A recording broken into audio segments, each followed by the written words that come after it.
What is your passion? What are you going to do about it? And when are you going to do it? My passion? I'm a speaking nerd. Not just any speaking nerd. I'm a public speaking super nerd. Now, normal people, when they watch TED Talks, they watch them to be inspired and to be entertained. Speaking nerds watch TED Talks to learn how to deliver a TED Talk. A public speaking super nerd writes books about how to deliver a TED Talk before they've even delivered a TED Talk. Now, these days, I'm guessing that really doesn't help much on the dating scene. Lucky for me, I've been off the market for 18 years. Normal people, when they go watch their son's soccer game, I have an 8-year-old, he loves soccer, get screaming angry when the ref makes a bad call. Speaking nerds count the ref's ums and ahs as they're uttering that call. A public speaking super nerd lets the ref know very loudly and articulately and with amazing vocal variety just how many ums and ahs he uttered during that call. Normal people go to their children's plays. Speaking nerds, and this is true, my poor daughter, set up makeshift stages so their children can practice their speaking. Now, a public speaking super nerd takes that to the next level. A public speaking super nerd sets up a video camera to tape their child's performance so that they can spend a nice evening later on together rolling tape and looking at the play-by-play. If you don't mess your kids up a little bit, for those of you who are parents, you're just not doing your job. It actually reminds me, one of the most fun things that I do is I take my daughter out for bike rides, and that's daddy and daughter time. My daughter is 12 years old. And we were out for a ride last weekend, and my daughter and I were talking, and I said, hey, you know what? When you grow up, you're going to grow up to resent me. And she said, no, Daddy. She still calls me Daddy. I love it. She's 12. It's wonderful. No, Daddy, you're wonderful. There's nothing wrong with you. I said, oh, sweetie, I'm planting little tiny seeds of resentment now that will grow into magnificent trees of resentment when you grow up.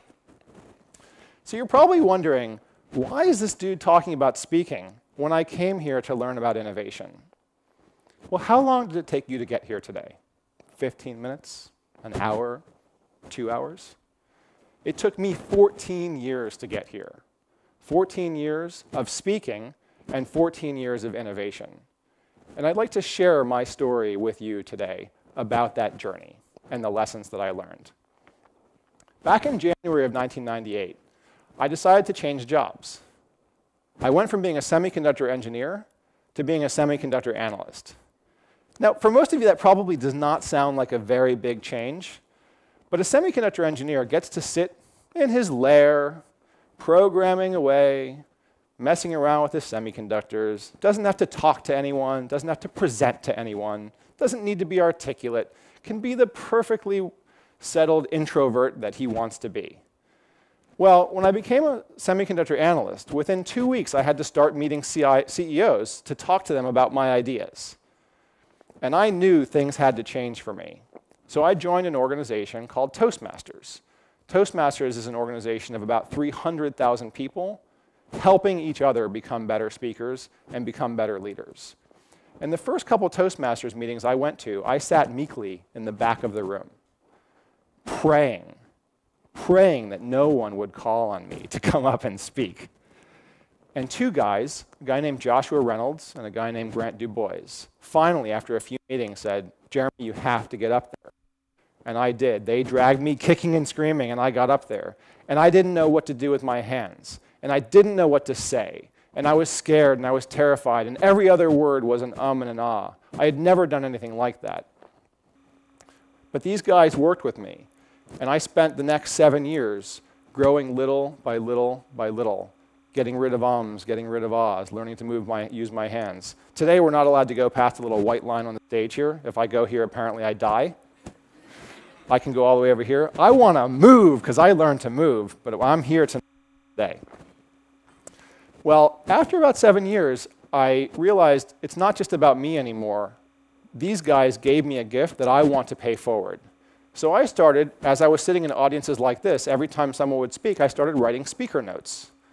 And I would give those notes unsolicitedly afterwards to the speakers who were speaking. Now, I was kind of oblivious, and these people never really talked to me afterwards, and I should have known something about that. I was sitting in a conference, and there was a woman sitting next to me, and we were both taking an unusually copious amount of notes, really, really unusual, and we were taking those notes at the exact same time. And at some point, she looks over and she says, "What are you doing?" And I said, "I'm writing notes for the speaker." And she said, "Why are you doing that?" And I said, "Well, somebody gave me a gift, and I want to give that gift back to other people." And she started to look like she was angry. And I asked, "Well, what are you doing?" She said, "I'm doing the same thing, but they paid me to do this." So she was a little angry I was doing it, but she was also curious that I would give this constructive feedback, because she didn't want to give constructive feedback to her speaker. She just wanted to give encouraging feedback to them. Well, I went home to my wife that night, and I asked my wife, am I alienating people? I'm trying to express my passion, but am I actually doing the wrong thing? And that was one of the first lessons for me, is my wife taught me, you have to be yourself. You have to express your passion. And when you express a passion that helps other people more than a passion that helps yourself, that's when the greatest room for innovation is. That's the greatest gift that you can give.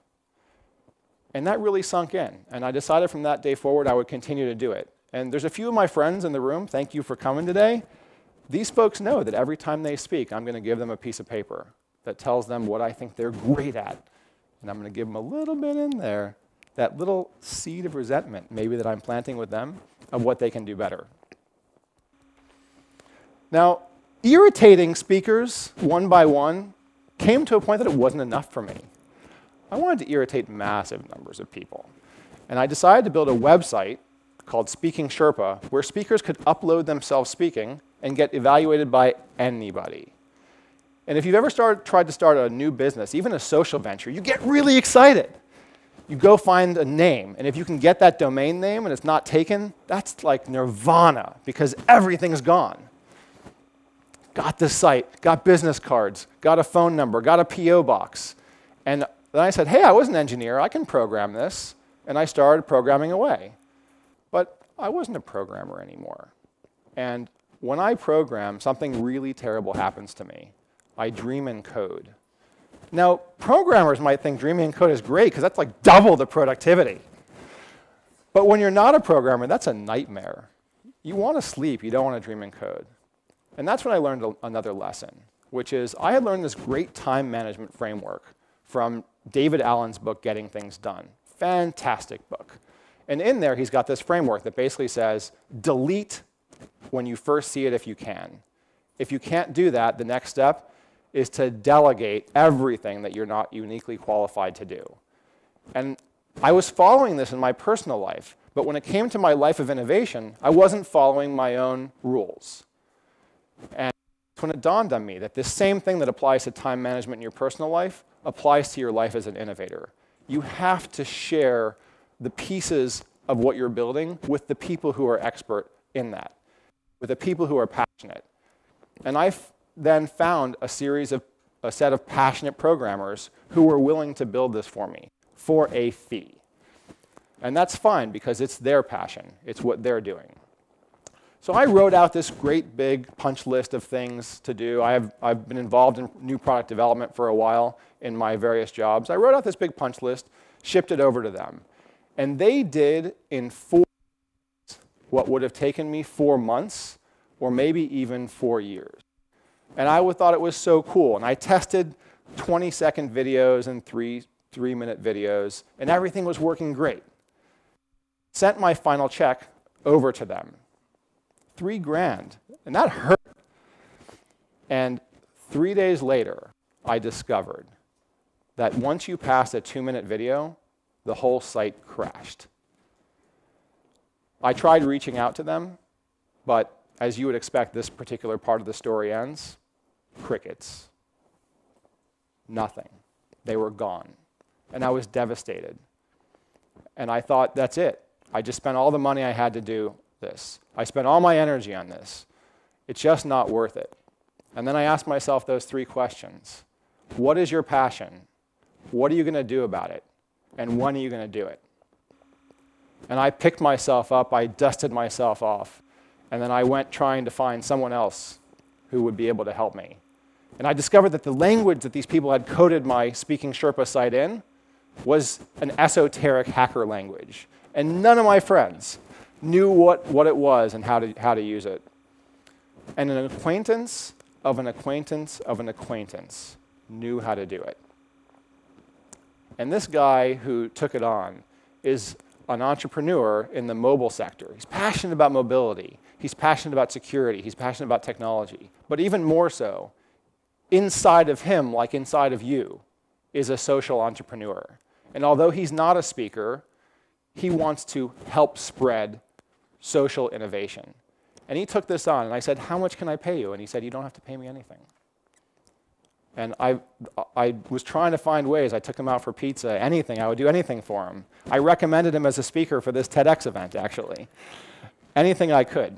He took this and recreated the whole thing and made it 1,000 times better, 1,000 times faster, 1,000 times slicker than it had ever been before.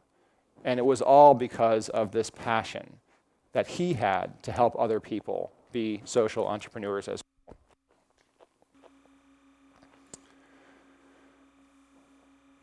After I launched the site, I thought I had this great technology. It's in the Amazon cloud, it goes super fast.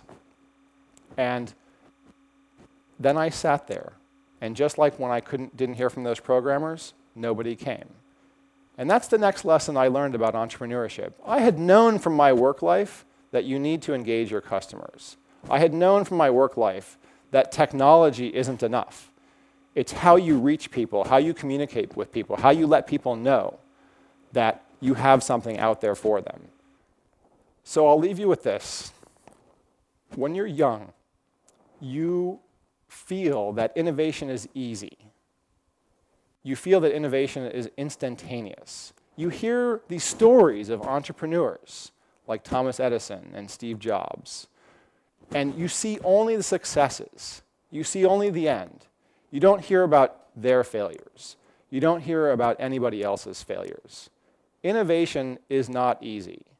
You need to find partners that can help you do the things that you are not uniquely qualified to do. Just like when I built the site and it failed the first time, you need to actually believe that the first time out is going to work. Energy reserve. Keep enough money, keep enough passion that you can do V2. And V2 won't be enough. It's going to be V3 and V4 and V5. One of my favorite quotes is, "The journey of 1,000 miles begins with just a single step." And isn't that true for innovation as well? So when you go to create, I want you to ask yourself, when you get knocked down and you pick yourself back up again, ask yourself, what is your passion? What are you going to do about it? And when are you going to do it? That's all I have. Thank you.